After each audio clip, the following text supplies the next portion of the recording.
Hi friends, Radhe Radhe. तो अभी बज रहे हैं रात के 11 और 11 ही बज रहे हैं अभी। मतलब ठीक है, कोई ज़्यादा टाइम नहीं है, बट अभी फिर भी ये लोग सो नहीं रहे हैं। इनका सोने का कोई विचार नहीं है, ना ही इनकी कोई ऐसी तमन्ना जागी है कि ये सोएं।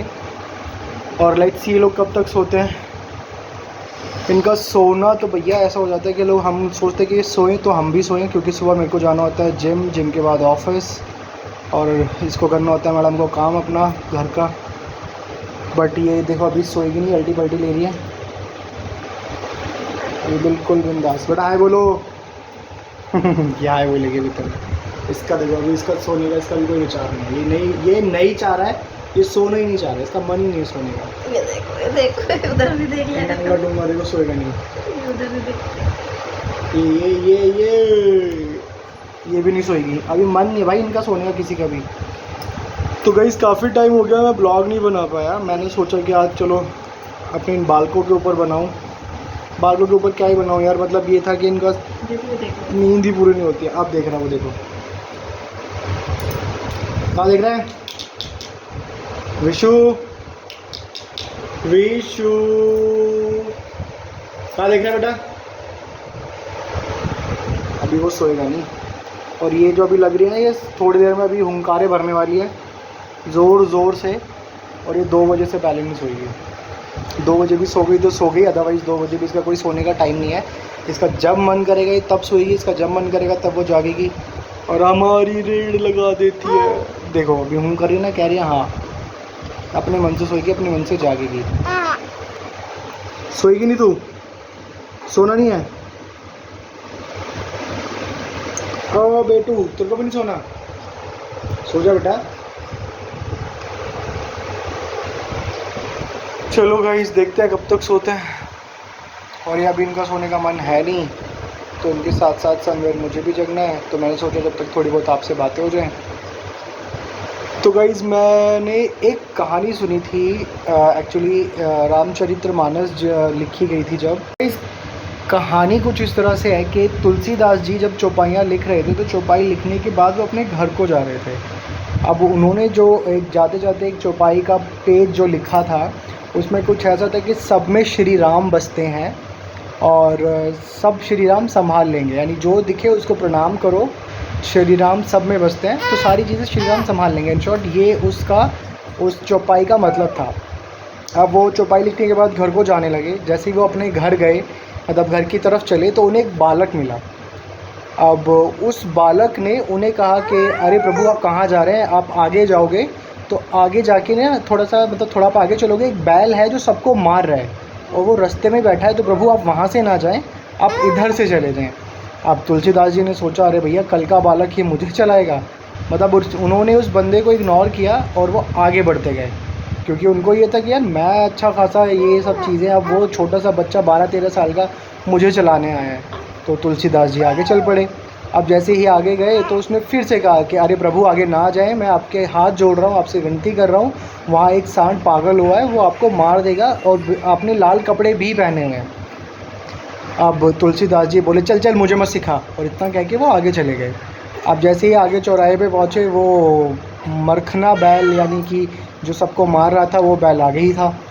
अब जो ही वो तुलसीदास जी ने बैल को देखा, उन्होंने हाथ जोड़े और कहा प्रणाम श्री राम जी। अब उस बैल ने ना आओ देखा ना ताओ देखा, सीधा तुलसीदास जी को सींग से उठा के दूर पटक दिया। अब तुलसीदास जी को बड़ा गुस्सा आया कि भाई मेरी चौपाई का तो अब यहाँ पे ये मतलब आ रहा था कि जिसको देखो सर झुकाकर प्रणाम करो और कहो प्रभु श्री राम है उसमें और सब श्री राम संभाल लेंगे। यानी वो चौपाई 100% गलत है। भगवान कभी नहीं संभालते किसी को, हमें खुद को खुद संभालना होता है। अब ये कह कर के वो चौपाई अपनी फाड़ने चले गए, यानी वो वापस आश्रम की ओर गए और अपनी उस ग्रंथ में से उस चौपाई का वह पन्ना फाड़ रहे थे। अब जो ही वो आगे बढ़े पन्ना फाड़ने के लिए, जैसे ही उन्होंने हाथ बढ़ाया, तुरंत वहाँ पे हनुमान जी प्रकट हुए। अब हनुमान जी बोले अरे प्रभु ये क्या करने जा रहे हैं आप, अपनी लिखी हुई ही चौपाई फाड़ रहे हैं। तो उसने बोला इस चौपाई का अर्थ था कि जब भी कोई व्यक्ति आपको मिले आप उसको प्रणाम करो, उसमें श्री राम बसते हैं। अब हनुमान जी बोले कि ये तो 100% सच है। और आप उसने बोला कि चौपाई का मतलब ये भी था कि जब भी कुछ चीज़ें होंगी तो श्री राम प्रभु सब संभाल लेंगे। तो उन्होंने कहा कि प्रभु ये भी 100% सत्य है। तो कहने लगा ऐसा कुछ नहीं है, अभी मैं गया और मैंने एक बैल को देख के प्रणाम किया, उस बैल ने उल्टा तुरंत मुझे पटक दिया। कहने लगा लेकिन आपने बैल को तो देखा कि बैल ने आपको मारा, लेकिन उससे पहले जो 12-13 साल का बच्चा आपको बचाने के लिए आया वह प्रभु श्री राम ही थे। अब उसने बोला कि आपको कैसे पता? तो कहने लगा कि आपको बचाने वाला जो बंदा आया था वह श्री राम थे, उसका साक्षात प्रमाण मैं हूँ, मैं आपको बताने आया हूँ। अब तुलसीदास जी को बड़ा बुरा लगा। अब उन्होंने तुरंत हनुमान जी के आगे हाथ जोड़े और कहा प्रभु मुझे क्षमा करना। तो हनुमान जी ने कहा कि ये गलती आपकी नहीं, ये इस दुनिया में मतलब जितने ज़्यादा लोग करते हैं सभी करते हैं, वो प्रभु पे विश्वास नहीं रखते, सब्र नहीं रखते, और जब उन्हें अच्छा रास्ता दिखाने के लिए भगवान किसी न किसी रूप में आते ज़रूर हैं, लेकिन वो उसको मानते नहीं हैं।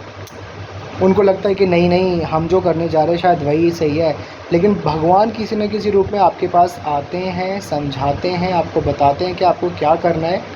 तो प्लीज़ कहीं से कोई अच्छी एडवाइस दे तो उसको सुनो, क्या पता उसके रूप में भगवान आपको एडवाइस दे रहे हैं। तो ये कहानी का अर्थ मेरा ये था। अब अर्थ तो मैंने बता दिया, बट अब इसका मचलना शुरू हो गया और ये सोएगी नहीं। देखें आप, ये 1 से 100 तक नहीं सोने वाली है। किट्टू किट्टू, हाँ मेरा बेटा देख रहा है मुझे। कहा सोना नहीं है? हैं सोना नहीं है? मुस्कुरा के ले ली। बेटा सीधे हो जाओ, सीधे ऐसे हो जाओ, ऐसे हो जाओ, ऐसे हो जाओ, ऐसे बोलो गुड नाइट बोल के सो जाओ। नहीं सोना भाई, ये नहीं सोएगी अभी तक, ये नहीं सोएगी। देखता हूँ मैं कब तक सोती है, बट इसका मुझे सोना अभी लग नहीं रहा है। गुड मॉर्निंग, सुबह हो गई, सुबह हो गई। ना ये जगह ना ये, मस्ती में सोए, मज़ा आ गया। गुड मॉर्निंग बोलो सबको, गुड मॉर्निंग। यस, ये देखो ये देखो, ये उठेगी नहीं अभी, इसने अभी भी नहीं उठना इस लड़की को। ये लड़की नहीं उठेगी, ये अपनी मर्जी से सोएगी। देखो गोल गोल होके, और ये उठगी। Good morning. चलो गाइस मैं अभी ऑफिस के लिए रेडी हो जाता हूँ, बाकी बातें